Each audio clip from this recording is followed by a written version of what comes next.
Pretty. I know right. Selain itu, Haya menarik napas panjang. Gue nggak kuliah, gue nggak kayak lo yang berkutat dengan buku dan ilmu. Jadi gue nggak seimbang dengan dosen kayak lo. Tapi saya nggak bisa membawa medali emas untuk Indonesia kayak kamu yang sering juara. Jadi menurut saya, kamu hebat dengan bidangmu. Tapi gue udah nggak bisa kayak gitu lagi karena lo udah buat kaki gue cacat. 45. Dewa terdiam, dan Haya kini tersenyum miring. Menang? Untuk pembahasan seperti ini, jelas Haya pemenangnya. Misinya memang belum sepenuhnya dijalankan, tapi setidaknya Haya memiliki senjata yang akan selalu ia gunakan untuk membuat dewa merasa tak nyaman. Itu membuat Haya senang. Intinya gue sama lo sama sekali nggak cocok, ujar Haya kemudian melipat satu bajunya. Akan saya usahakan mulai dari sekarang kecocokan kita. Haya memutar matanya jengah. Lo itu harusnya nikah sama cewek mapan, dosen juga, atau dokter gitu. Bakal seimbang, kalau gue ini nggak ada apa-apanya. Gue bahkan nggak kuliah. Kamu mau kuliah? Sahutan dari dewa membuat Haya terdiam. Kuliah ya. Harusnya iya, Haya kuliah. Namun apa mau dikata? Haya lebih memilih sekolah atlet sejak lulus SMP. Kecintaannya terhadap bulu tangkis, mengalahkan pemikiran Haya perihal pendidikan. Berbeda dengan sang kakak yang begitu getol tentang pendidikan. Udah telat, kata Haya menunduk. Tapi juga bingung, gue mau ngapain setelah ini? Gue nggak bisa apa-apa. Belum telat, Haya. Kalau memang mau kuliah, biar nanti saya yang urus. Biar kamu bisa kuliah di Dharma Wangsa, saya bisa awasi kamu di kampus. Dengan kaki kayak gini, yang ada gue bakal dibully. Siapa yang bakal bully istrinya Pak Dewa? Berani-beraninya. Haya tersenyum remeh. Emang lo nggak malu akuin gue sebagai istri lo di kampus? Kenapa malu? Yang malu itu tukang. Haya terdiam. Sedetik, 2 detik, sampai akhirnya connect dengan apa yang dimaksud dengan yang malu itu tukang. Dewa sendiri sudah tertawa karena kalimat yang dilontarkan. Jokes bapak-bapak banget, najis. Dewa tak peduli, karena Haya yang sok tak peduli itu juga terlihat mati-matian menahan tawa karena kalimat yang dilontarkan oleh Dewa.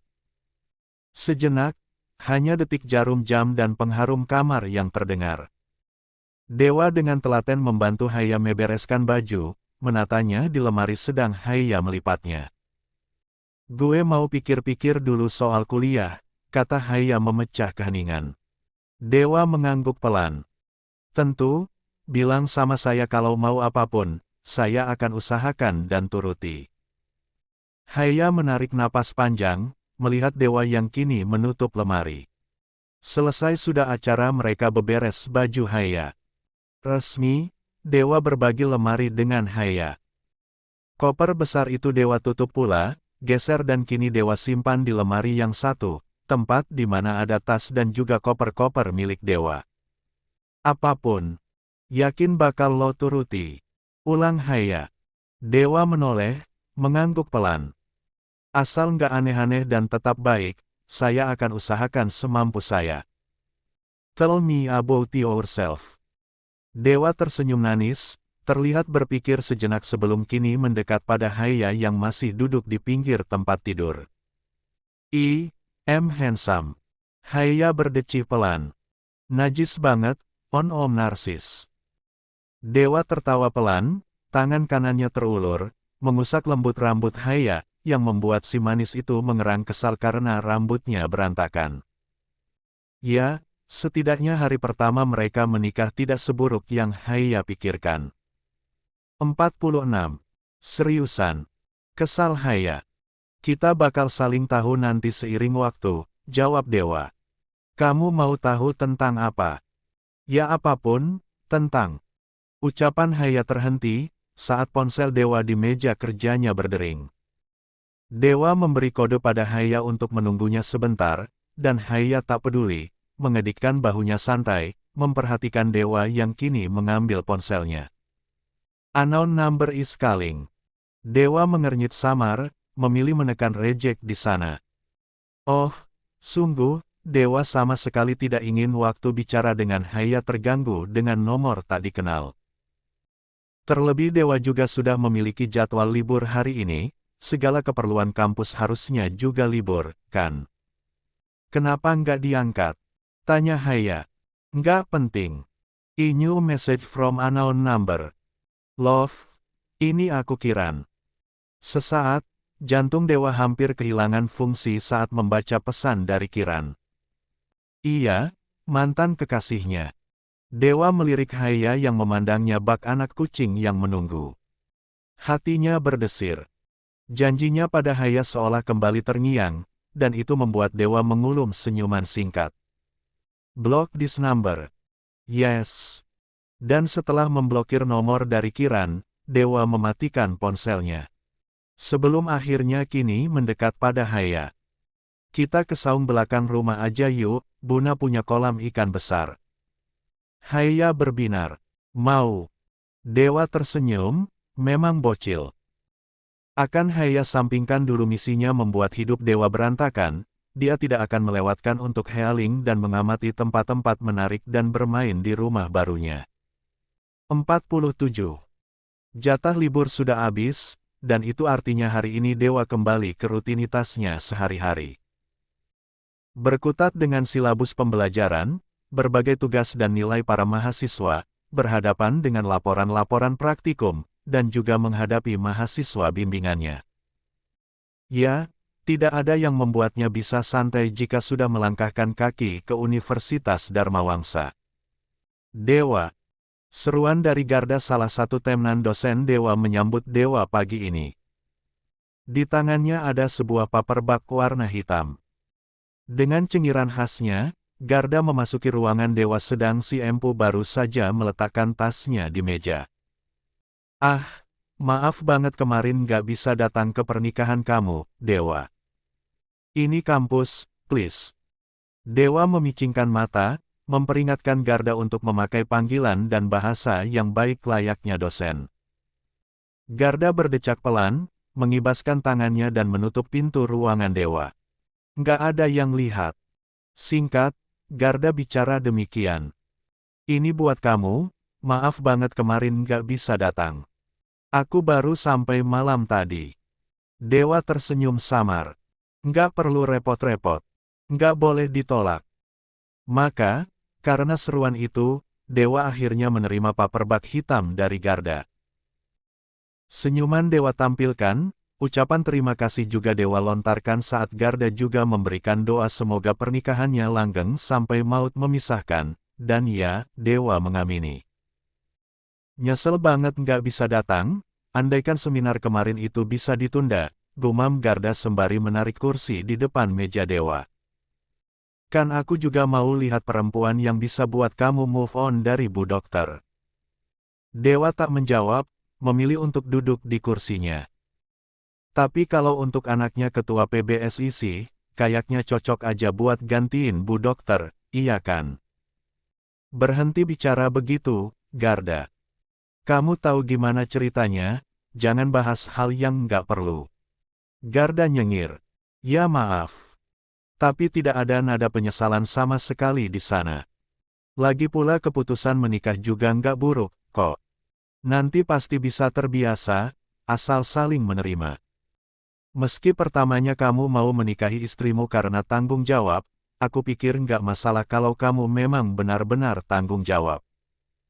Bukan karena kasihan, tapi juga tanggung jawab sebagai suami yang sebenarnya. Dewa menarik napas panjang. Dalam hati membenarkan. Dari awal mencoba untuk mendoktrin diri sendiri supaya mengesampingkan perasaan kasihan, dan mencoba untuk menerima pernikahan ini sebagai ibadah. Tapi seriusan deh, kata Garda sembari menarik kursinya untuk lebih dekat. Kiran beneran gak mau nikah sama kamu itu karena apa sih? Dewa menggeleng pelan. Aku nggak tahu dia maunya apa. Dia tahu kamu nikah. Aku nggak ngasih tahu dia, tapi kayaknya dia juga udah tahu dari sosial media. Yang aku nikahi bukan bocah nggak dikenal, Haya istriku itu atlet nasional, anak ketua PBSI. Jelas dia tahu. Lagi pula pernikahan kami bukan pernikahan rahasia, tutur Dewa panjang lebar. 48. Garda mengangguk pelan. Dari ekspresinya si dosen teman Dewa itu menunjukkan jika dirinya paham. Udah nggak berhubungan lagi sama dia, kan? Tanya Garda. Semenjak kecelakaan itu aku nggak hubungi Kiran, nomornya aku blokir. Tapi kemarin dia kirim pesan lewat nomor baru, jawab Dewa. Serius? Dewa mengedikkan bahu. Tapi aku blokir langsung. Garda mengerjap tak percaya. Ah, untuk urusan hidup Dewa, Garda adalah teman yang cukup banyak tahu. Selain memang seumuran, Garda memiliki sifat yang cukup bijak pula meski kadang overreaction. Ekstrovertnya terlalu menggebu, dan itu membuat energi Dewa sebagai orang introvert juga terserap. Kayaknya kamu harus bicara sama Kiran sih, celetuk Garda. Buat apa? Kami nggak ada hubungan apapun. Aku sudah punya istri kalau kamu lupa, sergah Dewa. Ya justru itu, bilang kalau kamu sudah punya istri. Seenggaknya Kiran tahu, dan nggak ada drama ke depannya.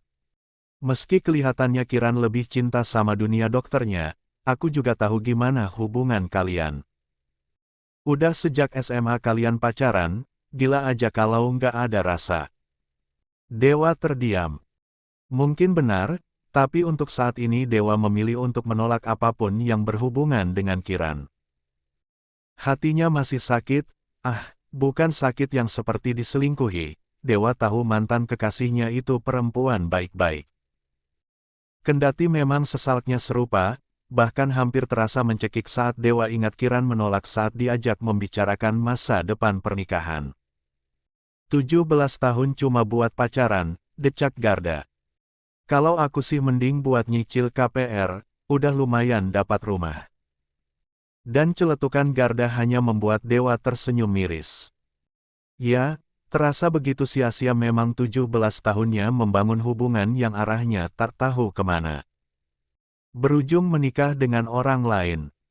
Semesta kadang sebercanda itu. Pintu diketuk, membuat Garda kini beranjak dari tempat duduknya. Nanti kita bicara lagi, ada sedikit pengalaman menarik di seminar kemarin yang harus aku bagi, ujar Garda. Well, aku tunggu di perpustakaan. Oke. Dan setelahnya Garda membuka pintu, di depan sana sudah ada dua mahasiswa Dewa yang kini langsung mengangguk segan pada Garda. Itu Dwipa dan salah satu temannya, Felix namanya. Permisi, Pak. Dewa mengangguk, mempersilakan dua mahasiswa Fakultas Sastra Indonesia itu untuk masuk ke ruangannya. Felix lebih dulu, sedang Dwipa masih menunggu di depan ruangan. Seperti yang sudah disebutkan, hari ini adalah hari di mana Dewa dihadapkan dengan realitanya sebagai dosen. Ini masih pagi dan sekarang sudah ditemui oleh mahasiswa bimbingannya. Cukup lama, beberapa diskusi dan pembahasan Dewa lakukan dengan Felix, sebelum akhirnya beralih pada Dwipa kakak iparnya. Agak aneh sebenarnya, mengingat Dwipa sudah mendapatkan dosen pembimbing baru setelah mengetahui yang menabrak Haya adalah Dewa. Dwipa, tegur Dewa. Oh, saya hanya temani Felix, Pak. Dwipa menjawab, sembari mengangguk segan sebelum akhirnya beringsut membuka tasnya. Sama saya mau kasih titipan Momi. Dewa akui Dwipa cukup profesional dengan status mereka saat ada di kampus. Sekalipun terang-terangan Dwipa mengganti dosen pembimbing, tapi setidaknya, saat mereka bertemu dalam kampus, Dwipa sama sekali tak menunjukkan sikap yang berlebihan. Kendati di luar kampus, begitu Dewa rasakan bencinya. 49. Ini untuk Haya, kata Dwipa sembari memberikan kotak berukuran sedang. Baik, akan saya sampaikan nanti pada Haya. Terima kasih, Dwipa. Dwipa tersenyum samar, kemudian beranjak dari tempatnya.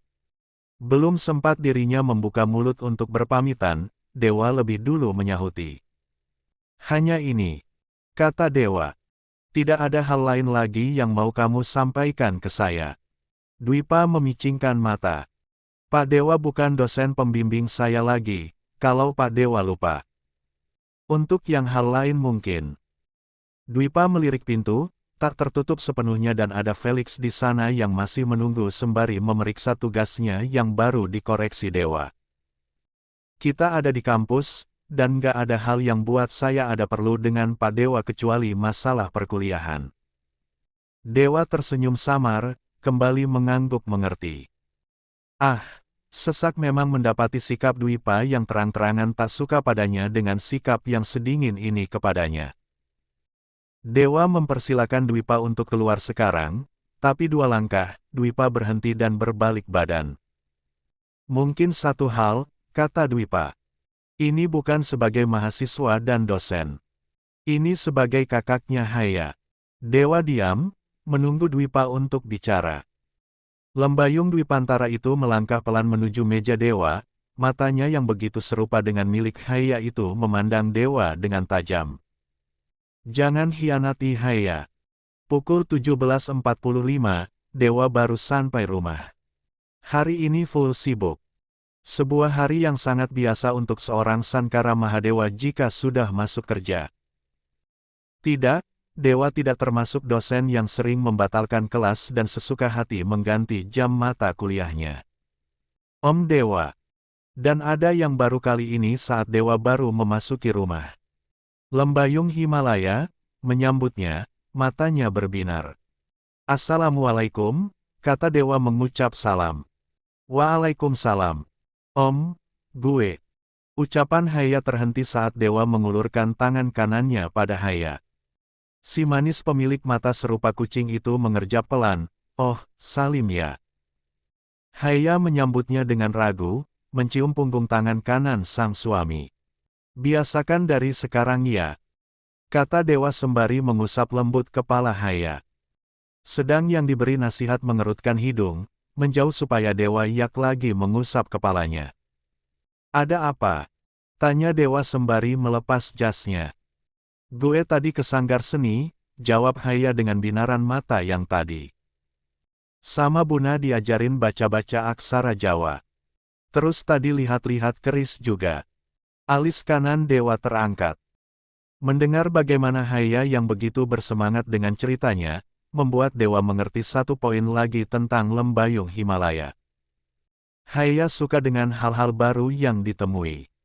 Terus gue ketemu sama banyak anak kecil, dan anak kecilnya lagi latihan pertunjukan seni.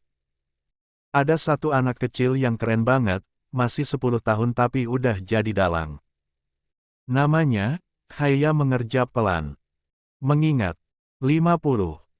Siapa nama anak kecil yang tadi ia temui di sanggar seni milik sang mertua? Jaga. Jaga siapa sih? Jagawana. Ah iya. Jagawana. Seru Haya. Om tahu Jagawana. Dewa tertawa pelan. Tahu. Kamu itu ke sanggar seni milik Buna, saya juga sering ke sana. Haya menggembungkan pipi. Nggak asik. Terus ngapain lagi di sana? Tanya Dewa sekarang seperti orang tua yang tengah bertanya pada anaknya yang baru jalan-jalan. Haya menggeleng pelan, ekspresinya mendadak sedikit murung. Pulang sih, Buna ada urusan. Saya bisa antar ke sana kalau kamu mau, biar nggak bosan di rumah. Sebenarnya, gue pengen ketemu sama teman-teman. Mereka baru pulang dari Thailand, lagi kumpul-kumpul buat rayain kemenangan Thailand Open. Terus, boleh anterin gue ke sana. Tadi mau berangkat sendiri, tapi sama Buna nggak boleh. Momni sama Dedi juga udah pesan nggak boleh pergi sendiri. Sekarang, Haya mengangguk semangat. Dewa menarik napas panjang. Jujur, dirinya sedikit lelah karena hari pertamanya setelah libur sudah dibantai dengan banyaknya tugas di kampus. Namun melihat Haya yang demikian, sedikit tidak tega juga karena tahu pasti bosan di rumah. Nggak bisa ba'da maghrib aja. Ih, sekarang, Om. Nanggung, Haya. Sebentar lagi maghrib. Nggak baik jam segini keluar rumah. Haya berdecak pelan. Gue tanya sama teman gue dulu deh. Dewa tersenyum, mengangguk mempersilakan Haya yang kini melipir menelpon salah satu teman atletnya. Sedang Dewa kini memasuki kamarnya, letakkan jas dan juga tasnya ke tempat yang seharusnya. Pandang jam dinding yang memang begitu mepet dengan waktu maghrib. Dewa buka tasnya, dan ambil laptop putih kesayangannya kemudian charger laptop tersebut. Om Dewa. Seruan Haya terdengar, beriring si manis bermata bak kucing itu membuka pintu kamar.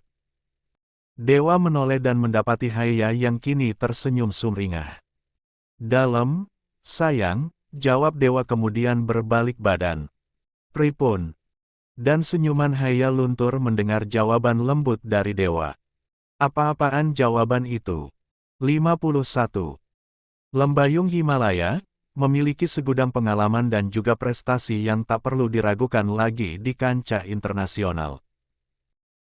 Di umurnya yang sekarang 21 tahun, jujur Haya sama sekali tak memikirkan sebuah hubungan serius, karena memang yang ada di pikirannya hanya permainan badminton dan bagaimana cara untuk meraih gelar sebanyak-banyaknya selama dirinya bisa bermain.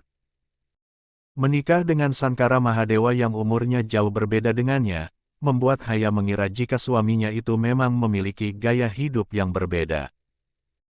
Oh ayolah, Haya selama ini selalu bergaul dengan teman sebayanya, orang seumuran Dewa jika di pelatnas adalah seorang pengurus atau pelatih, dan juga pemain senior.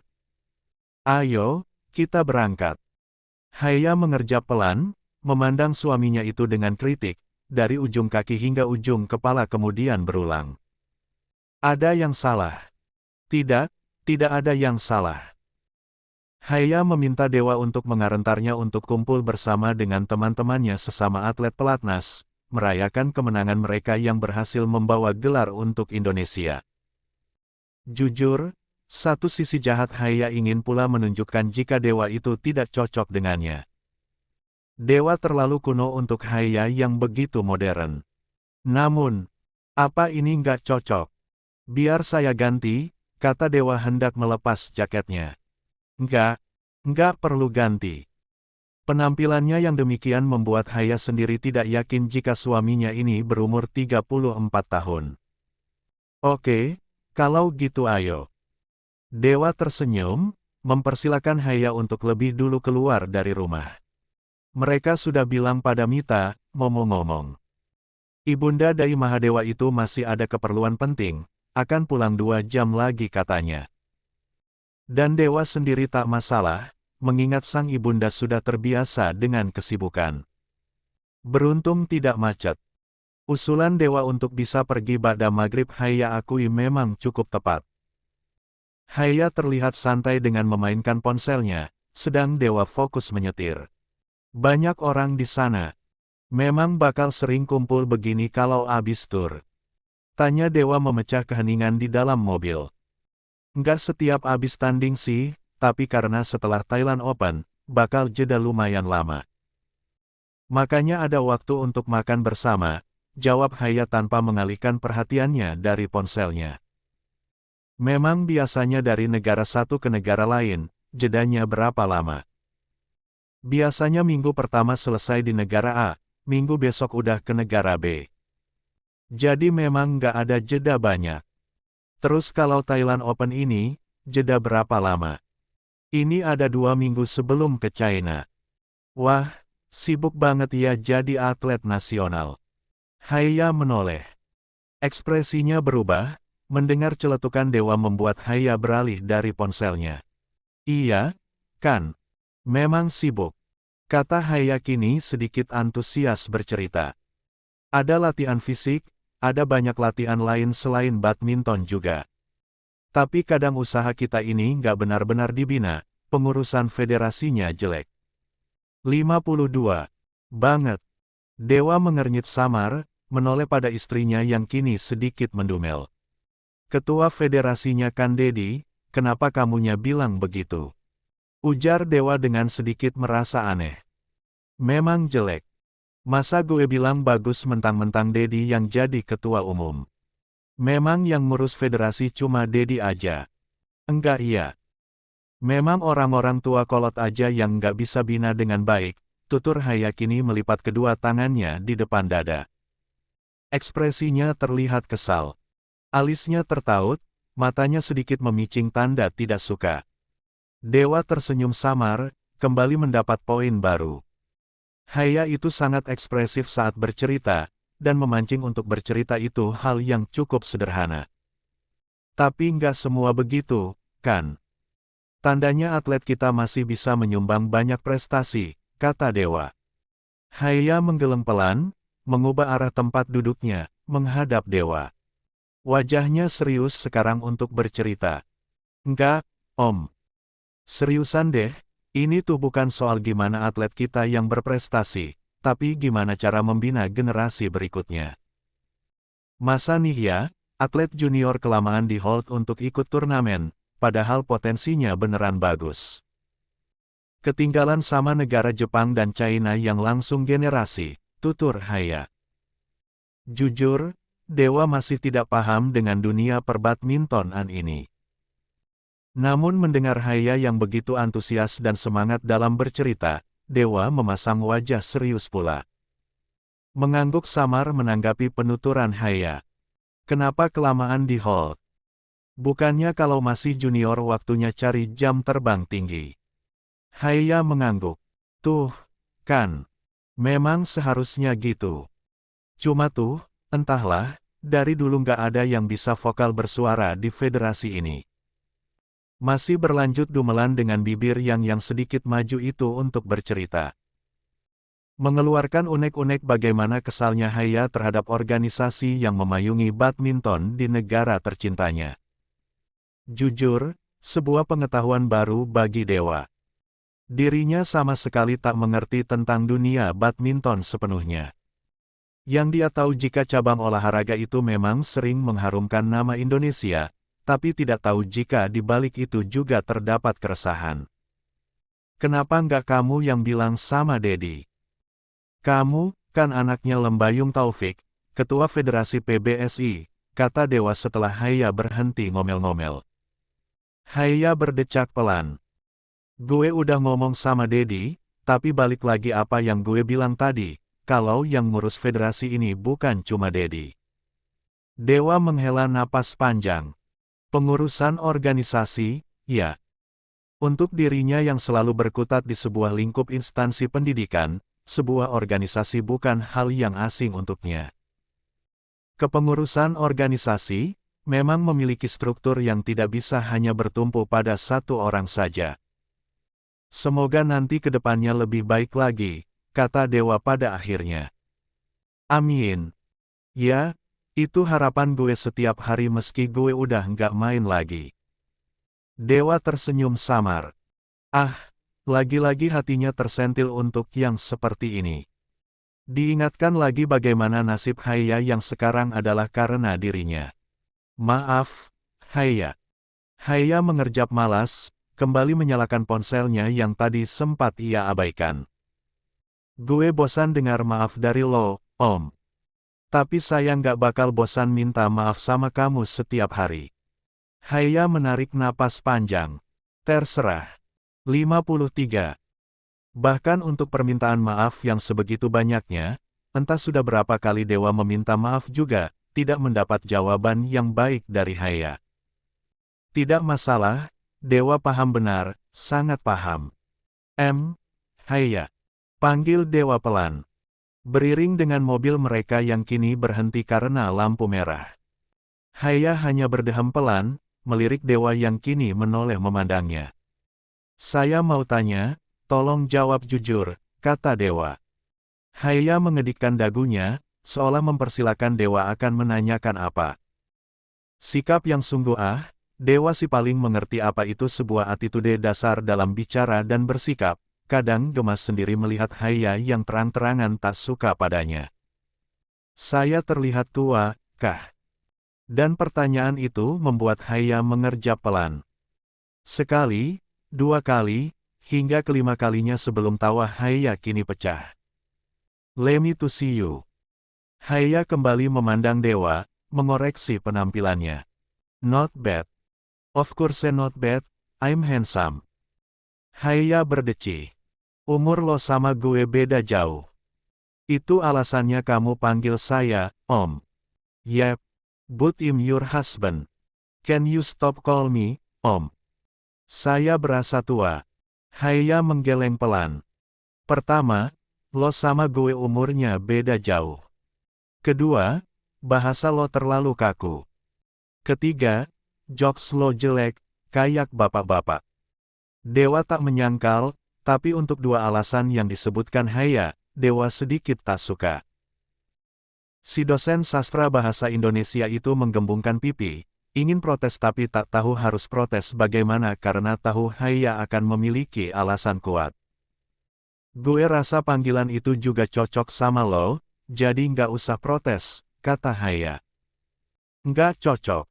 Kamu istri saya. Terus gue harus manggil lo apa? Dewa terdiam sejenak, sedikit berpikir sebelum akhirnya kini memandang lekat Haya. Sekian detik, kemudian menjawab dengan senyuman manisnya. Mamas. Haya diam. Atensinya terkunci, hanya karena tatapan lekat si dosen bermulut manis itu. Oh, si paling Jawa. Haya mengerang dalam hati. Itu bukan panggilan yang bagaimana sebenarnya, berarti kan kakak untuk sebutan laki-laki yang lebih tua. Cocok, pun terdengar manis seperti Dewa, pun cocok karena Dewa adalah orang Jawa. Nggak kedengar aneh, gimana? Ujar Dewa memecah keheningan. Haya masih belum menjawab, masih lekat memandang Dewa. Senyumannya terbit, dan itu membuat Dewa juga tersenyum. Ah, sepertinya Haya setuju. Aneh, Om. Atau mungkin tidak. Nggak ada yang lebih cocok buat lo selain Om Dewa, pokoknya nggak ada. Dewa menghela napas panjang. Termasuk di depan teman-teman kamu. Memang kenapa? 54. Lampu berubah hijau, tanda Dewa kini harus menjalankan mobilnya. Jeda sejenak, sebelum akhirnya Dewa menjawab pertanyaan Haya. Kamu nggak takut kamu dipandang sebagai simpanan Om? Loh, emang bukan ya? Hus, ngawur. Kamu istri saya. Haya tertawa. Memang benar sih. Memanggil Dewa dengan sebutan Om di depan publik akan menjadi sebuah hal yang aneh. Pun agak riskan dengan risiko gosip di mana-mana. Media zaman sekarang itu menakutkan. Only for today, kata Haya pada akhirnya menyetujui. So, Dewa menoleh. Call me. Haya menelan salivanya dengan tercekat. Jujur ini membuatnya sedikit merasa aneh. Namun tahu jika Dewa bukan orang yang mudah menyerah. Jelas akan menuntutnya hingga mereka sampai, oh itu jelas mengesalkan. Akan Haya anggap sebagai latihan, iya, latihan. Haya, tegur Dewa yang tak kunjung mendapat apa yang diinginkan. Haya menghela napas panjang. Mamas, lirih Haya hampir tanpa suara. Say it louder, baby. Merinding sebadan badan saat mendengar Dewa yang memintanya dengan lembut. Haya kembali menarik napas panjang, hitung dalam hati guna netralkan jantungnya yang entah kenapa tiba-tiba berdetak dengan cepat. Mamas. Dewa tersenyum. Dalam, sayang. Jawaban sialan itu lagi. Kubur Haya sekarang. 55.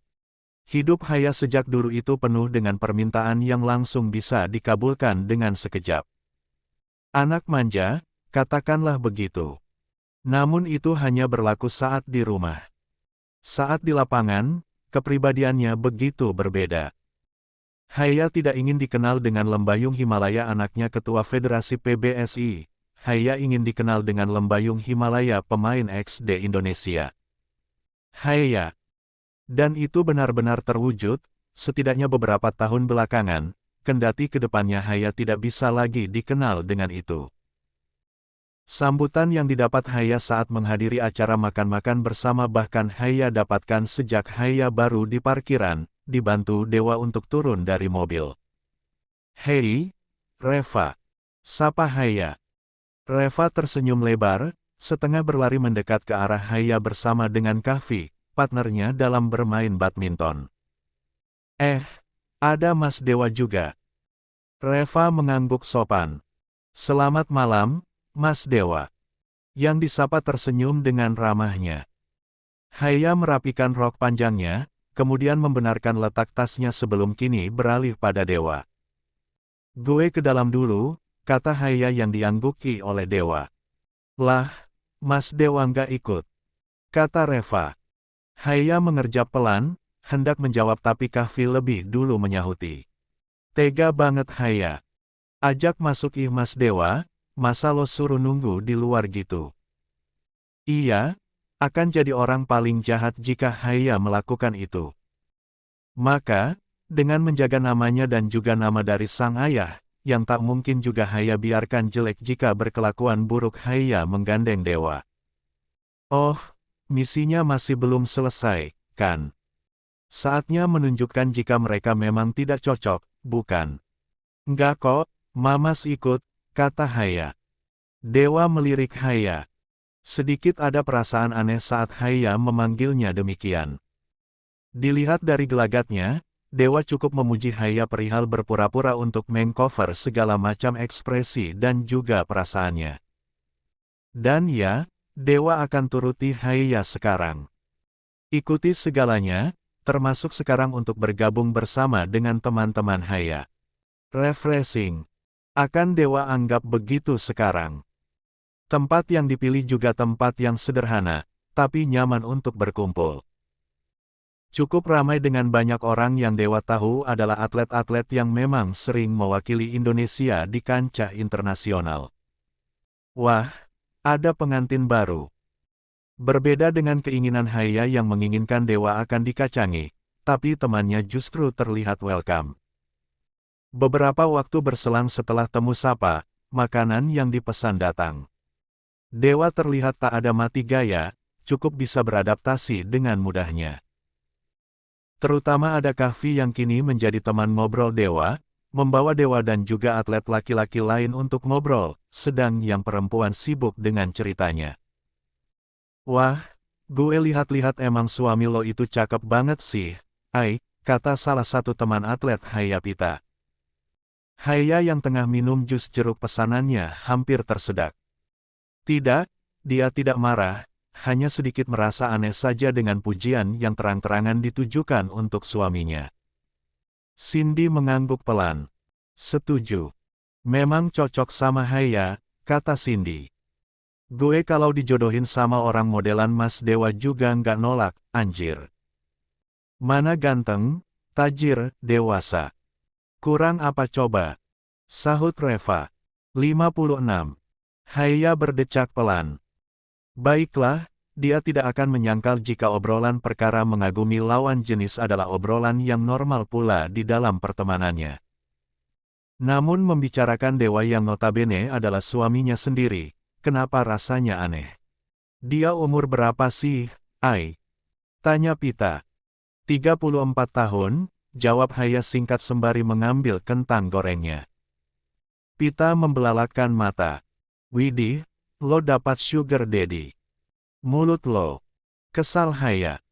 Haya memberengut, ingat lagi apa yang dikatakan Dewa perihal panggilan yang Haya gunakan kepada Dewa. Andaikan sekarang Haya memanggil Om, mungkin rumor Haya mendapat sugar daddy semakin ramai sekarang. Pita menghela napas, menopang dagu memandang ke arah Dewa yang tengah berbincang dengan atlet-atlet dan juga beberapa pelatih yang baru datang. Memang, si paling bisa untuk beradaptasi. Tapi serius deh, suami lo keren banget. Nggak kayak 34 tahun malah kelihatan tuaan si Kahvi, celetuk Cindy. Reva dan Pita tertawa, tapi mengangguk membenarkan. Haya mengerling tajam, melirik ke arah di mana Dewa berada. Untuk logika, Haya akan menyetujui, tapi untuk perasaan jelas tidak. Haya tidak ingin menyetujui apapun itu untuk memuji Dewa. Tapi ya, kata Reva kini menginterupsi dengan pelan. Jujur, gue masih penasaran kemana Yusya. Iya, kayak aneh aja tiba-tiba ngilang. Hitungannya udah hampir 3 bulan, kan? Pas Haya kecelakaan, dia juga hilang ditelan bumi entah kemana, sahut Cindy. Pita mengerjap pelan. Melirik Haya yang hanya diam saat dua sahabatnya membicarakan mantan partnernya. Haya juga memikirkan hal yang sama, sedikit merasa aneh pula. Apa ini karena dirinya? Apa Yusya sudah tidak mau bertemu dengan Haya yang sekarang? Tapi gue nggak sengaja pernah nguping ya, Mbak Tia yang kepala asrama itu, dikasih tahu sama Coach Henry katanya Yusya mau nikah, kata Pita. Jangan ngarang. Kompak, Haya, Cindy dan Reva menyahuti demikian. Seriusan. Kalian tahu kalau Mbak Tia itu sumber informasi paling terpercayakan. Reva berdecak pelan. Tapi kalau Yusya nikah itu nggak mungkin, Pita. Mau nikah sama siapa dia? Dia nggak pernah dekat sama cewek kecuali Haya. Yang namanya disebut-sebut hanya diam, hatinya sedikit mencelos. Itu benar. Memang tidak ada yang tidak tahu tentang mereka yang begitu dekat baik menjadi partner di lapangan ataupun di luar lapangan. Oh, ayolah, Haya dan Yusya bahkan memiliki julukan sendiri dari kalangan bel badminton lovers, yang selalu memanggil mereka dengan sebutan bunny couple. Menurut gue masuk akal juga sih, sahut Cindy. Mohon maaf, kalian gak lupa Yusya itu cucunya pemilik pondok Al-Amin, kan? Ketiganya diam. Kalau untuk status, iya, mereka tidak akan pernah bisa membantah. Jika kebanyakan cucu dari seorang pemilik pondok pesantren adalah tempatnya di pondok, atau dalam instansi pendidikan agama, lain halnya dengan Yusya yang lebih memilih untuk menjadi seorang atlet. Perjodohan di kalangan pondok pesantren itu masih sangat kental, Gurl. Jadi menurut gue, bisa aja sih Yusya memang dinikahin, tutur Cindy. Kok sesak ya? Haya masih diam, benar-benar bungkam. Dia ingin menyangkal, tapi tak punya alasan yang cukup. Pun 57. Yusya sudah putuskan semua akses hubungan antara mereka dan juga teman-teman pelatnas lain. Tapi ya udahlah, kalau emang mau begitu ya gimana lagi. Celetuk Reva. Haya juga udah dapat pengganti kok, nggak perlu ngarepin orang yang nggak jelas, ay. Kalau memang serius sama lo sih harusnya ketemu ya, nggak asal ngilang. Haya tersenyum samar. Gue nggak ngarepin apapun dari dia, kami memang nggak ada hubungan sejak dulu. Bukannya dia janji mau lama lo ya? Cindy ikut menimpali. Janji doang, kan? Nggak ada guna. Dan setelahnya Haya kembali makan kentang goreng. Sepertinya sudah cukup untuk mendengarkan informasi yang berkaitan dengan Yusya. Sudah tidak ada gunanya bagi Haya. Status mereka tidak ada, bahkan sekelas partner saja juga bukan. Lagi pula Haya udah dapat pengganti yang lebih bertanggung jawab kok, kata Pita kembali menopang dagunya memandang ke arah dewa. Senyumnya yang sedikit bisa dibilang mendamba itu membuat Haya mengernyit samar. Ikuti arah pandang Pita, dan itu tertuju pada dewa yang tengah tertawa dengan teman-teman atlet laki-laki pelatnas. Ai, kalau lo nggak mau sama Mas Dewa, gue rela gantiin, sumpah. Haya memicingkan mata, sedikit tak suka dengan apa yang dikatakan Pita. Cindy dan Reva sendiri sudah menahan tawa. Oh, mereka memang sudah tahu dengan kebiasaan Pita yang demikian. Si pecinta lelaki tampan, katakanlah begitu. Mana ngomongnya manis banget lagi, aduh, meleleh. Kata Pita masih dengan senyuman anehnya. Haya menghela napas panjang, mengambil beberapa lembar tisu yang ada di atas meja. Ganteng ya? Tanya Haya. Ganteng banget. He is my husband, Pita.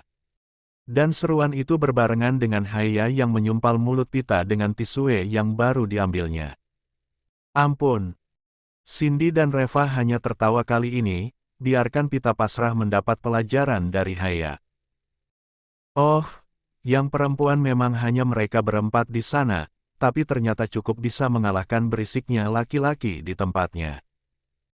Dewa menoleh, dan hanya tersenyum samar saat melihat Haya bisa berinteraksi dengan bebas dengan teman-teman atletnya. Masa anak muda, masa yang sepenuhnya sebenarnya seru, tapi sekarang hanya bisa dinikmati sesekali oleh Haya.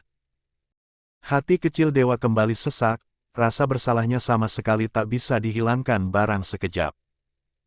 Satu harapan muncul, dan itu Dewa panjatkan pada Sang Maha Cinta. Semoga dirinya diberikan kemampuan untuk membuat Haya bahagia. Pukul 22.10, acara kumpul bersama itu berakhir.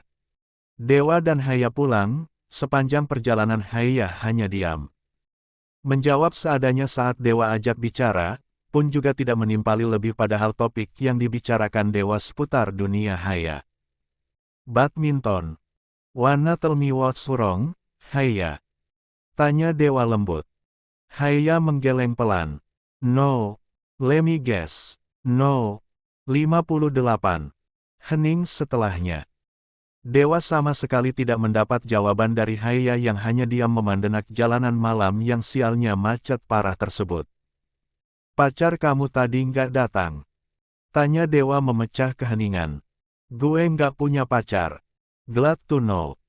Haya tersenyum meniring, ya, memang harusnya disyukuri. Status macam apa yang membuat orang memiliki suami tapi juga memiliki pacar? Kendati Haya juga masih ingat dengan mantan partnernya yang entah kemana sekarang. Lo sendiri gimana? Punya pacar? Tanya Haya berbalas. Sejenak, hanya diam. Dewa tak langsung menjawab, mengetuk-ngetuk pelan kemudi. Hingga 15 detik berselang, Dewa menggeleng pelan.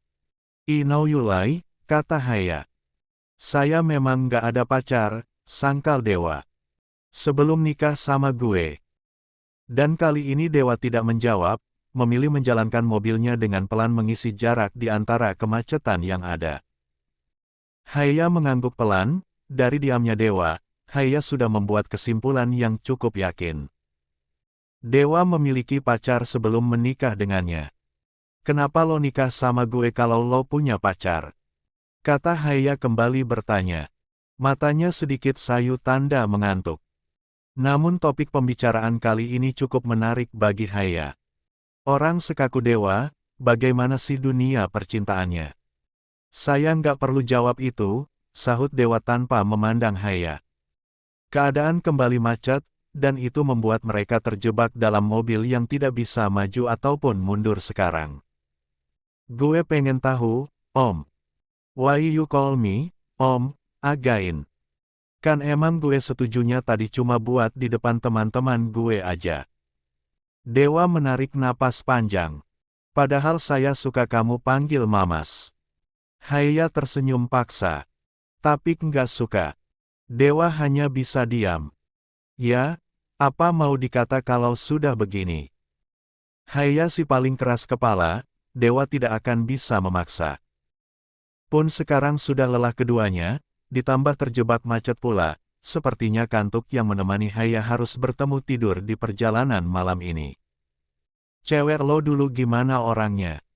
Tanya Haya masih ingin membahas masa lalu Dewa. Sedang yang ditanya masih diam. Benar-benar diam, tidak ada niatan untuk menjawab sama sekali. Pasti carentik ya. Pinter. Dia dosen juga. Iya sih kayaknya iya, dosen juga. Lo aja dosen, minimal pacar lo dosen juga lah ya.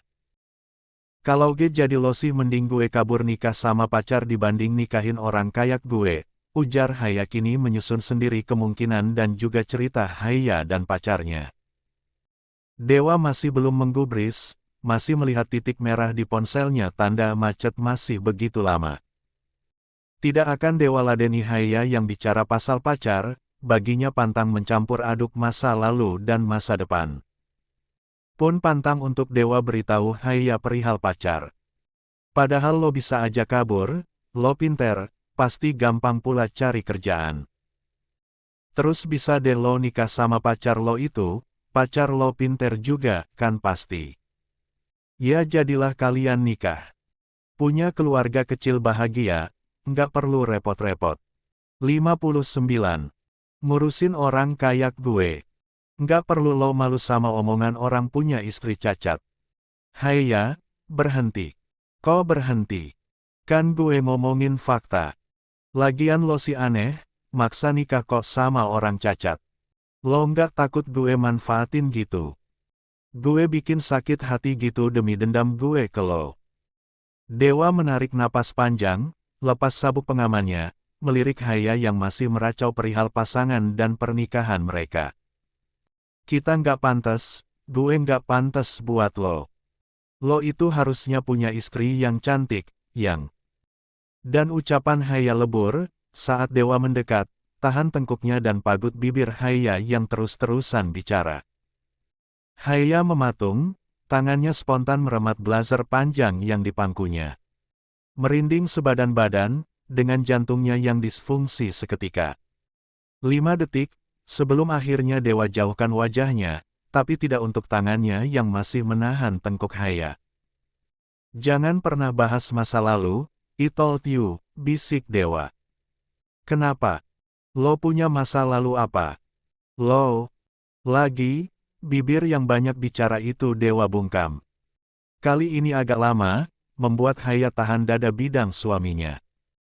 Napasnya mendadak sesak, tubuhnya sedikit gemetar, terlebih saat Dewa tersenyum miring sebelum kini kembali pagut lembut bibir Haiya, guna bungkam semua riuh yang tadi hadir menemani mereka.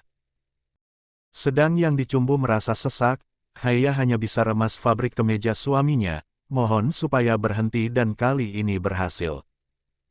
Wajah si lembayung Himalaya memerah, matanya sedikit menyorot kaget dengan apa yang terjadi. Saya nggak suka kamu bicara masa lalu, kata Dewa masih belum pindah posisinya. Haiya menelan salivanya dengan tercekat. Yeyu. Saya lebih suka bicara tentang masa depan saya, dengan kamu. Bukan dengan orang lain, ujar Dewa dengan suara rendah. Paham, Haiya? Oh, kali ini akan Dewa tunjukkan siapa yang dominan dan pemimpin di antara mereka. Haiya hanya diam, mencoba untuk bernapas dan mengatur detak jantungnya sendiri saat Dewa menjauhkan wajah. Mengambil posisinya semula, dan menjalankan mobilnya pelan guna dapatkan tempat di tengah kemacetan. Haiya tak lagi berani bersuara, memeluk blazer yang dari ada di pangkuannya, memandang jalanan lewat kaca pintu mobil.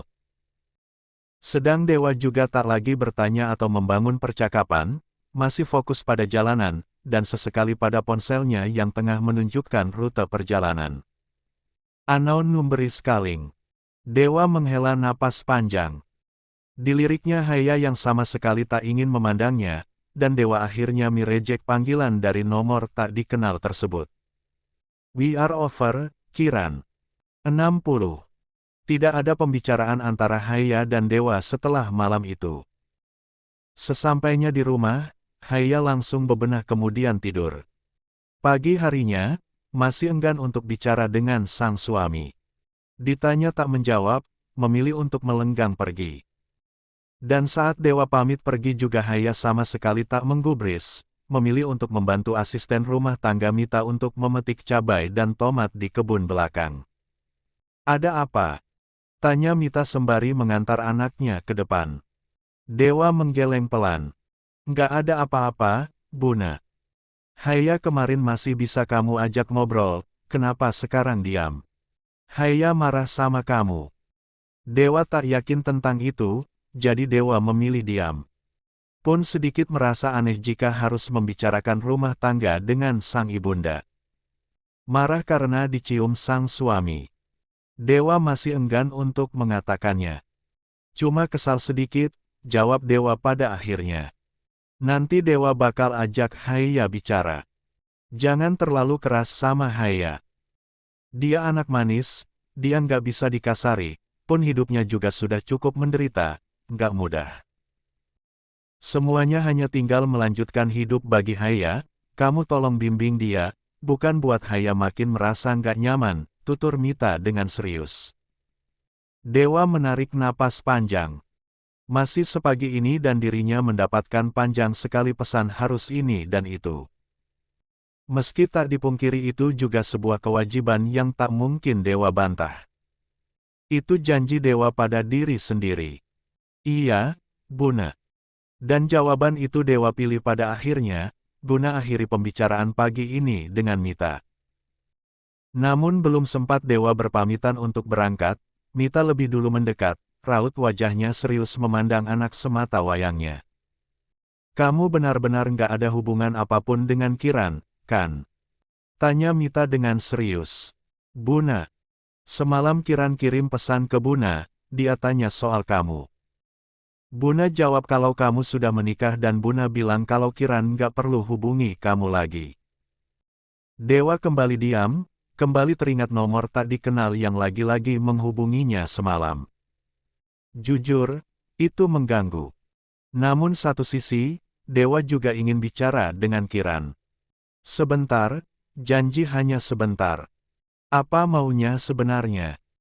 Buna mengerti dia sibuk, Buna mengerti kalau dia memilih untuk kejar cita-citanya dibanding menerima kamu, tapi setelah kamu menikah dia kembali. Buna nggak suka. Dewa bakal bicara sama Kiran, Buna. Nggak, Buna nggak mau kamu ketemu dia lagi.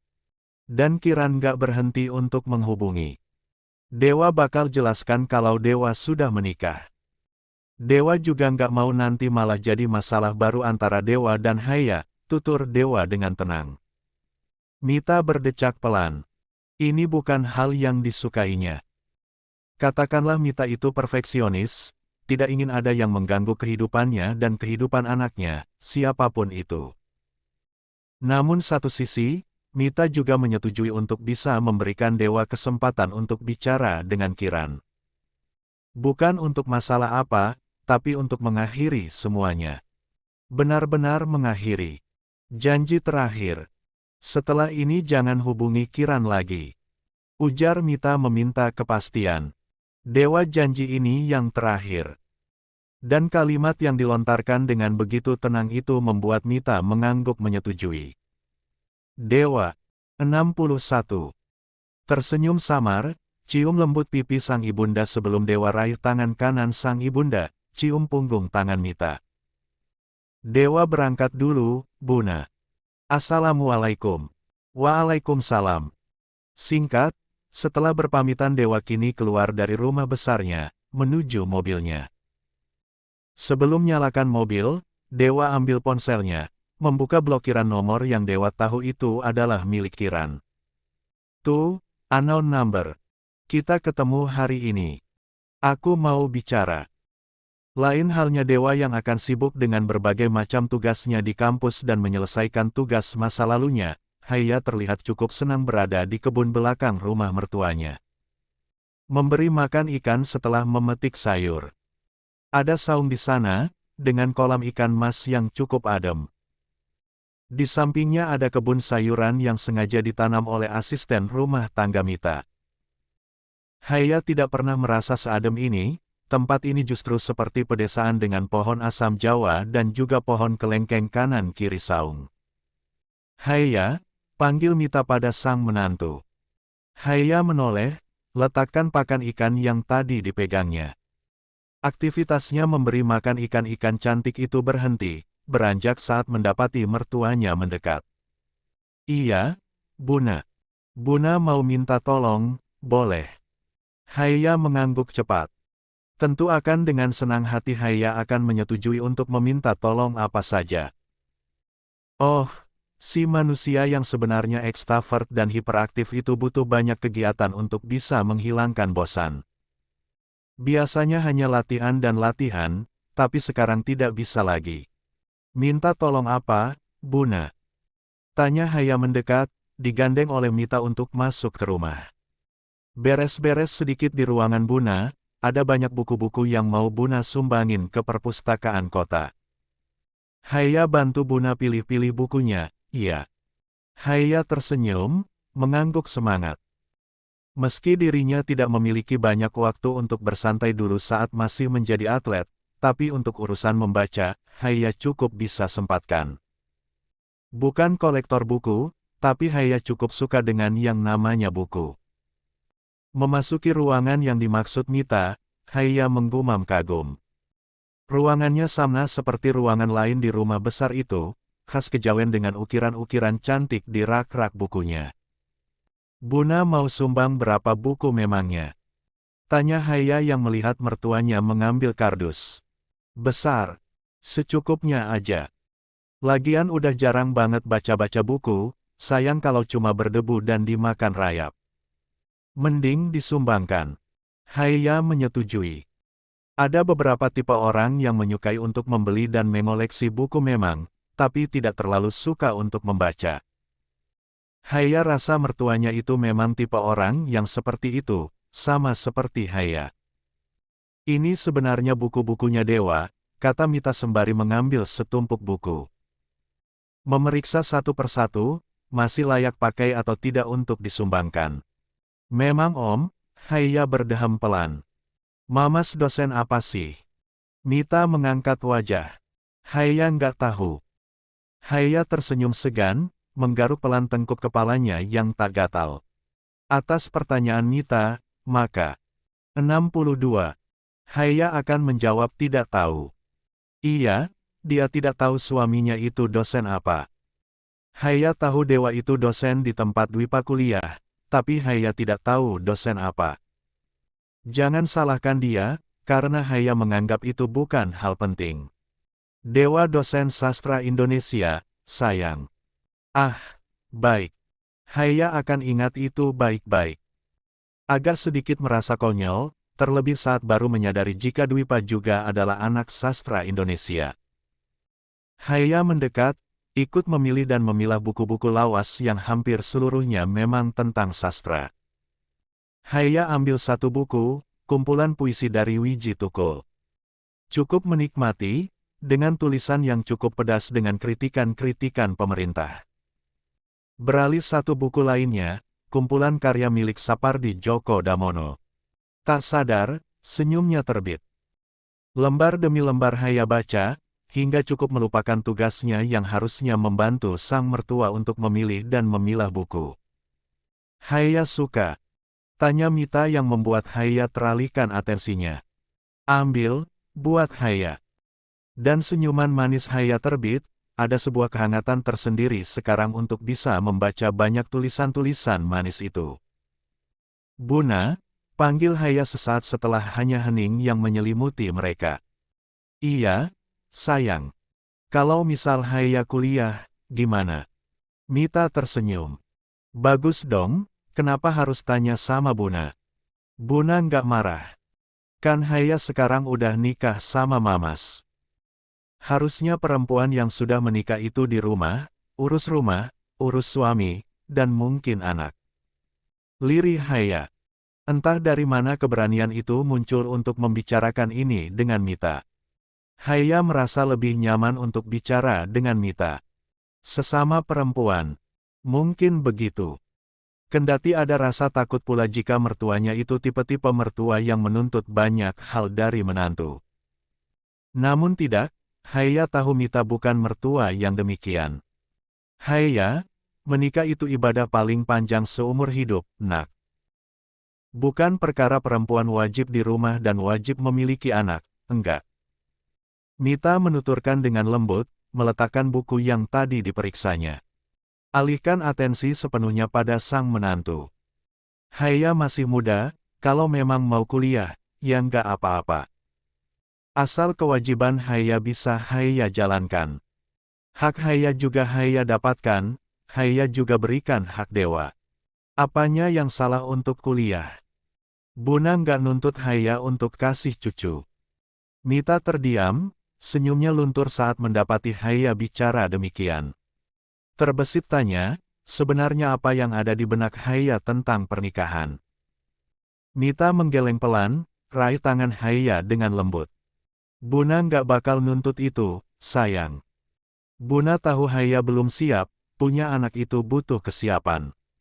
Buna nggak bakal lewati batas Buna sebagai mertua, Buna nggak bakal ikut campur urusan pribadi kamu dan Dewa, ujar Mita. Tenang. Jawaban dari Mita benar-benar membuat Haya tenang. Setidaknya, hidupnya masih bisa Haya nikmati tanpa harus takut urusan rumah tangga yang serba mendadak ini. Di antara hal yang memuakkan ini, Haya bersyukur diberikan mertua sebaik ini. 63. Jam makan siang, Dewa memasuki restoran yang ada di dekat kampusnya. Kiran menyetujui untuk bertemu. Tadinya langsung ingin bertemu saat pagi tadi, tapi Dewa masih ada kewajiban yang harus dikerjakan di kampusnya. Maka, jam makan siang ini Dewa penuhi permintaan Kiran untuk bicara berdua. Kiran, panggil Dewa pada seorang perempuan yang tengah duduk sendiri. Berdiam diri, memandang kosong ke arah jendela restoran. Iya, itu Kiran. Mantan kekasih Dewa. Love. Dewa. Jangan panggil aku dengan itu lagi.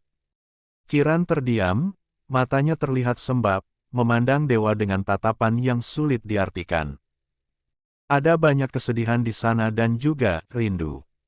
Dewa tak ingin berlama-lama, lelaki itu duduk di kursi seberang meja. How are you? Tanya Kiran pelan. Fine. You? Not fine. Really? Jawaban itu membuat Dewa diam, hanya tersenyum samar tak ingin adu pandang dengan Kiran.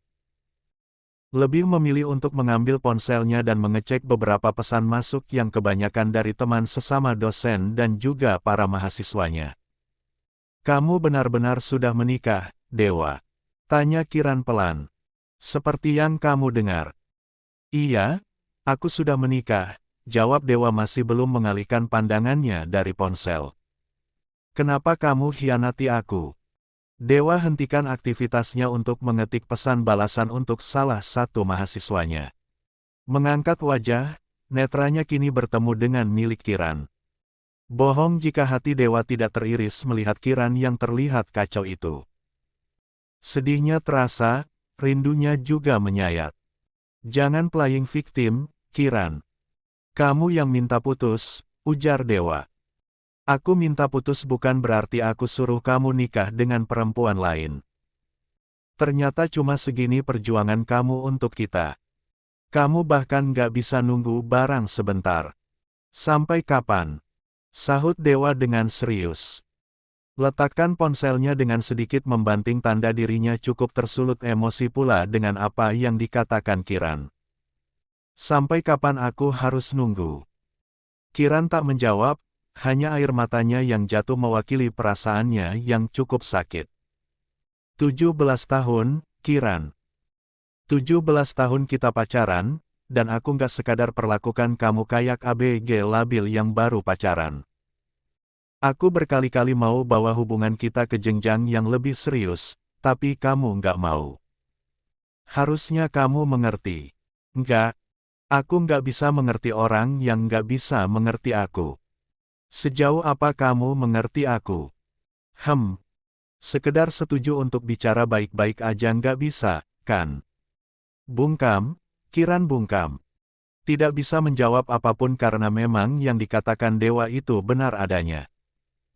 Ingatannya tentang berkali-kali Dewa yang mengajaknya serius, tapi Kiran tolak, kini menjadi memori yang Kiran sesali.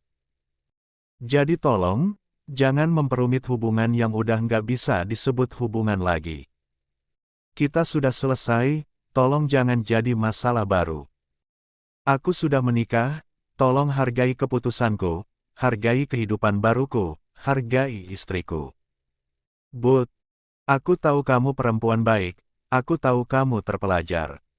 Jangan lakukan hal yang membuat kesan baikmu. 64. Itu hilang, Bu Dokter, ujar Dewa kembali menyahuti. Sesak, benar-benar sesak Kiran mendengarnya. Namun hati kecilnya juga mengamini, pun menyetujui jika tidak mungkin Kiran terus mengejar seseorang yang ini sudah memiliki istri. Dewa beranjak, tapi Kiran tahan tangannya lebih dulu. You offer me. Lirih Kiran. Dewa tak menjawab, hanya tatapannya yang sama sekali tak beralih dari perempuan yang menangis itu. You offer me. Kali ini bukan pertanyaan, tapi sebuah kesimpulan yang Kiran buat sendiri. Kamu perempuan baik, aku percaya itu. Kamu pasti ketemu dengan orang yang lebih baik. Jangan lagi hubungi aku, kata Dewa. Kiran mengangguk. Baik, dia tidak akan menyangkal. Setidaknya keresahannya dan keinginannya untuk bicara sudah terpenuhi, sekalipun penuh dengan perasaan sakit hati. I wanna hug you, lirih Kiran. No. For the last time, please. Kiran menunduk, bahunya gemetar hebat dengan tangan yang masih mencekal tangan dewa. Seolah memohon dan benar-benar memohon, untuk bisa dikabulkan permintaannya yang sederhana ini untuk yang terakhir kali. For the last time, love. Ulang Kiran. Aku janji nggak bakal ganggu kamu lagi. Aku janji bakal lanjutkan hidupku tanpa mengganggumu, aku janji. 17 tahun. Dewa memaki dalam hati untuk bisa bertahan sejauh ini tanpa kepastian. Untuk pertama kali rasakan pedih di hati saat melihat bagaimana Kiran yang menunduk memohon dengan tangis yang menyayat hati. Last time, right? Kiran mengangkat wajah, beranjak dari tempat duduknya dan berhambur memeluk dewa. Tangisnya tumpah, menangis terseduh di sana keluarkan semua emosinya. Semua kecewanya pada dewa, pun juga pada diri sendiri yang tidak bisa memberi bukti. Kiran menyadari jika sebuah hubungan bukan hal yang bisa diperjuangkan oleh satu pihak, melainkan dua belah pihak. Dan sekarang adalah terlambat untuknya bisa menyadari. I love you, bisik Kiran. I'm sorry, I'm really sorry. I love you so bad. Dewa mengejap pelan. Bohong jika dirinya tidak terenyuh, bohong jika dirinya tidak rindu. Namun bayangan bagaimana janjinya terhadap Haya kembali melintas. Hendak lepaskan pelukan, tapi Kiran mempererat pelukannya. Maka, dengan satu tarikan napas panjang, Dewa berucap pelan. I love you, Kiran. 65. Haya sibuk. Duduk di lantai, kemudian jadikan sofa di kamarnya menjadi meja. Ditemani dua notebook yang diberikan Mita, dan juga beberapa buku yang dirinya dapat dari perpustakaan pribadi keluarga Sankara. Sederet tulisan tangan ala-ala Haya juga sudah tertulis rapi, membuat si cantik itu tersenyum senang. Kuliah ya. Lirih Haya mengerjap pelan membuka lembar demi lembar buku sastra yang lain. Ada nama Sankara Mahadewa di sana, ada tulisan tangan suaminya, menggarisbawahi beberapa kalimat yang cukup menarik di buku kumpulan puisi dan sajak dari sastrawan Indonesia. Kenapa gue masih ragu? Gumam Haya. Kayak satu sisi pengen, tapi kayak nggak pengen juga. Salah nggak sih kuliah cuma buat isi waktu kosong? Haya menghela napas panjang, menyandarkan kepalanya sendiri ke sofa dengan tangan yang satu meraba lembut buku sastra yang menemaninya. Tulisan Dewa cukup menarik, senyuman tampil di bibir Haya saat membacanya. Ada ketertarikan, entah apa, yang jelas Haya tertarik untuk bisa membaca lebih dan lebih. Reva is calling. Dering ponselnya menginterupsi, Haya tutup buku sastra itu dan beralih mengangkat telepon dari salah satu sahabat atletnya. Halo, Reva. Yusya mau nikah. Ada yang antar undangan ke pelatnas. Kaget banget gue. Seruan itu yang didapat Haya sebagai sapaan dari Reva. Haya tertegun, bahunya merosot. Dia tidak tahu harus bereaksi bagaimana, tapi yang jelas ada rasa sesak yang menyapa. Mata serupa kucing itu mengerjap pelan, lidahnya keluh untuk bisa menimpali apa yang diserukan Reva. Baru dapat kiriman undangan website juga, lo dapat nggak? Beneran dong dia mau nikah, gila. Haya tersenyum samar. Ya, selamat kalau gitu. Lo dapat undangannya nggak? Haya menelan salivanya dengan tercekat. Nggak. Gila si Yusya, setelah janjiin ini itu dia ngilang tanpa kabar dan tiba-tiba nikah. Gue kirim ke lo undangannya, coba lo lihat deh. Dan panggilan suara itu terputus secara sepihak tanpa Haya jawab setuju apa yang dikatakan Reva. Haya diam, bungkam. Semakin tercekat saat melihat pesan baru dari Reva. Link undangan website.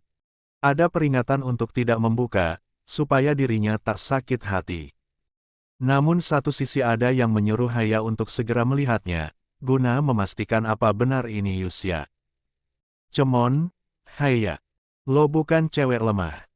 Dan atas prinsip itu, Haya akhirnya buka link yang diberikan Reva. 2 detik, masih berharap jika sahabatnya itu hanya bermain-main. Hanya sekedar memberikan candaan, dan memberikan link video lucu, tapi kali ini tidak. Reva tidak bercanda. Walimatul Ursi. Adamar Yusya Maulana dan Lintang Dahayu Gistara. Tidak ada foto, khas undangan pernikahan syari. Ingin tidak percaya, tapi tidak mungkin juga Reva berbohong. Terlebih ada banyak pesan dari teman-teman atlet pelatnas lain yang mengabarkan hal yang sama kepada Haya. Yusya, gue nggak tahu harus bilang gimana. Lo, ucapan Haya terhenti. 1 titik air matanya turun. 66. Gue bakal lamar lo di lapangan. Ingatan bagaimana si pemuda tampan itu tersenyum manis setelah mengatakan itu kembali. Namun Haya juga tidak bisa menyalahkan, mereka tidak memiliki hubungan, Haya tidak punya hak untuk marah saat Yusya menikah. Toh juga dirinya sudah menikah lebih dulu. Nggak apa-apa, memang harusnya dia dapat yang lebih baik, lirih Haya meletakkan ponselnya. Namun nggak apa-apa ternyata tidak berlaku untuknya saat ini. Si manis itu hanya diam, ditemani air matanya, menunduk memandang kakinya. Seharusnya gue nggak nangis. Yusya nggak salah, kata Haya sembari seka air matanya sendiri, tapi tak ada habisnya. Gue kalau jadi dia juga bakal cari cewek lain. Gue nggak boleh begini, gue udah nikah. Haya, lo udah nikah. Haya menggigit bibir bawahnya sendiri, tahan isakan yang mulai datang. Haya menarik napas panjang, usap lengannya sendiri guna netralkan perasaannya. Hitung dalam hati, guna netralkan rasa sesaknya. Sesuatu yang selalu dia lakukan saat menghadapi masa-masa sulit sebelum pertandingan. Metode yang banyak membantu Haya untuk menghadapi lawan mainnya. Namun ternyata tidak terlalu membantu saat menghadapi rasa sakit hatinya. Haya, lo udah nikah. Jangan sakit hati, lo udah nikah. Kalimat itu Haya rapal berkali-kali, sampai akhirnya Haya bisa menarik napas dengan tenang. Tidak lagi sesak seperti tadi. Tangannya kembali menyeka air matanya, hapus semua jejak air matanya. Nggak apa-apa, Yusya pantas dapat lebih baik. Gue juga senang dia menikah, dia berhak bahagia, lirih Haya kembali mengambil ponselnya. Kembali lihat undangan website milik mantan partnernya. Senyumnya terbit, meski sesaknya masih sedikit terasa. Seminggu lagi, tanggal yang tertera adalah seminggu lagi dari sekarang. Tapi kenapa dia nggak kirim ke gue? Apa gue bukan teman? 3 new message from Maulana Yusya. Inik Yusya. Maaf gue baru hubungi lo, gue baru bisa pegang HP. Gue mau minta maaf untuk semuanya. Gue serasa pengecut banget nggak bisa bicara apa-apa sama lo, padahal lo butuh semua support dari orang terdekat lo. Gue malah nggak bisa temuin lo. Maaf atas janji yang nggak bisa gue tepati, gue nggak bisa lawan Abi. Gue cuma bisa berharap lo bahagia dengan pernikahan lo. Gue harap lo juga doakan hal yang sama. Buat terakhir kali, Haya, gue minta maaf nggak bisa tepati janji gue. Haya tidak membalas. Air matanya kembali mengalir, Haya letakkan ponselnya kembali. Nggak apa-apa, Haya. Nggak apa-apa. Lirihnya. Haya menunduk, bahunya gemetar. Tapi kenapa rasanya sakit? Haya mengerjap, menarik napas sesak. Abaikan dering ponsel tanda ada banyak pesan masuk. Bisa Haya tebak, jika itu dari teman-teman pelatnasnya. Haya jauhkan ponselnya, tidak ingin terdistraksi dengan notifikasi pesan yang justru membuat dirinya semakin sesak. Maaf, lirih Haya. Ya Allah, maaf. Nggak harusnya begini, aku udah nikah. Haya menelan salivanya dengan tercekat, kembali meraih buku sastra milik Dewa. Elegi. Batas di antara. Judul dari puisi itu membuat Haya kembali merasa sesak. Haya senderkan kepalanya di sofa, peluk buku sastra itu. Untuk terakhir kali, gue mau minta izin buat nangisin orang lain. Janji terakhir kali. Maaf, Om Dewa. 67.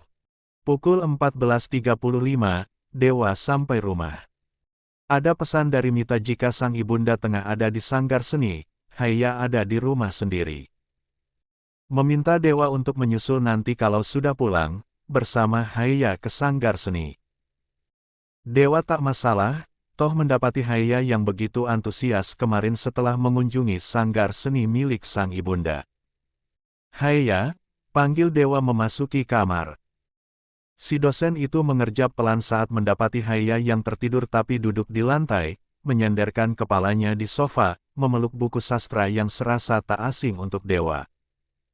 Dewa meletakkan jas dan tas kerjanya, sebelum kini mendekat pada sang istri.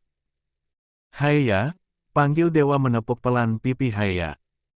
Kok tidur di sini? Pindah dulu, ayo. Haya mengerutkan kening, mengerjap pelan, membuka mata. Matanya sedikit merah, sembab. Cukup disadari Dewa dan itu menyisakan tanya.